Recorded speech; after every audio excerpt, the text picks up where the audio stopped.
சொன்ன மாதிரி ஒரு முஸ்லீம் அடிச்சா இன்னொரு முஸ்லீமா ஒரு முஸ்லீமோட கோட்டைக்குள்ள போனா எந்த போலீஸ் வண்டி திரும்பி வரமாட்டுது.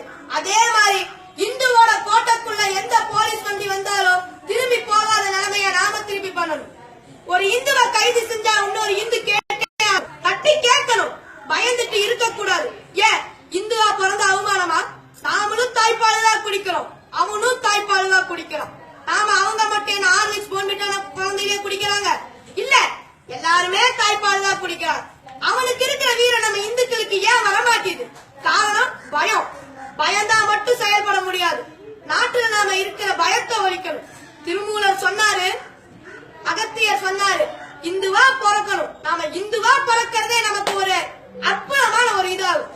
இந்துவா இருக்கிறவன் என்ன சாதிப்பா, என்ன தெளிவா? எல்லாரும் தூக்கி எறிகிறாங்களே இந்துவ. இந்துவா பிறந்த நான் தான் உங்க முன்னாடி பேசுறேன். இந்துவா பிறந்த நாளத்தான் நான் பேசுறேன். இந்துக்காகத்தான் நான் பேசுறேன். நான் பெருசா இந்துக்காக போராடுவேன். இங்க இருக்க இத்தனை பேர் இந்துக்காக போராடுவீங்களா? முடியாது. ஒரு இந்துவா இருக்கிற நாம மற்றொரு இந்துவை போற்றணும், மற்றொரு இந்துவை பாதுகாக்கணும், மற்றொரு இந்துவை வளர்க்கணும். இப்ப என்ன மதமாற்றம்? பணத்தாலையும் மதம் மாறலாம், வறுமையாலையும் மதம் மாறலாம், கடவுள் மேல இல்லாத நம்பிக்கையால மதம் மாறலாம். என்ன இல்ல இந்த தமிழ்நாட்டுல? எல்லாமே இருக்குது இந்த திருநாட்டுல.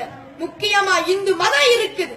இந்து மதத்துக்காக நாம போராடி எத்தனை தியாகிகள் இறந்திருக்காங்க, இந்துக்காக போராடி எத்தனை பேர் இறந்திருக்காங்க. சமீப காலத்துல ஒரு 6 மாசம் தான் இருக்கும், சசிகுமார் அவர்கள் கொலை வழக்கு. அத்தனை இந்துமே ஒன்று கூடினார்கள். எதற்காக?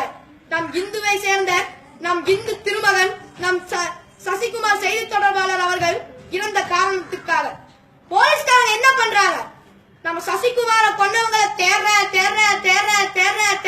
வாயில மட்டும்தான் சொல்றாங்க, செயல்ல காட்டுறதில்ல. அப்படி செயல்ல காட்டாத காரணம் இந்துக்கள் மேல இல்லாத மரியாதை தான். இதே ஒரு முஸ்லிம்காரன் கொல்லப்பட்டானா 10 நாட்கள்ல கண்டுபிடிக்கப்படுறான். இதே ஒரு கிறிஸ்துவ கொல்லப்பட்டானா 15 நாட்கள்ல கண்டுபிடிக்கிறான். ஒரு இந்து கொட்டா 6 மாசமோ 1 வருஷமோ 12 வருஷமோ எப்பவோ ஆயுது. கண்டுபிடிச்சிட்டு இருக்கேன்னு மட்டும்தான் சொல்றாங்க தவிர கண்டுபிடிக்க கிடையாது. அப்பேற்பட்ட நிலைமை தான் இப்ப நமக்கு நடந்துட்டு இருக்கு. அப்படி நீங்க சொல்லுங்க, இப்ப ஒரு இந்து கொல்லப்பட்டுட்டா யாருனாலையாவது 1 நாள் 2 நாள் கண்டுபிடிக்க முடியுதா?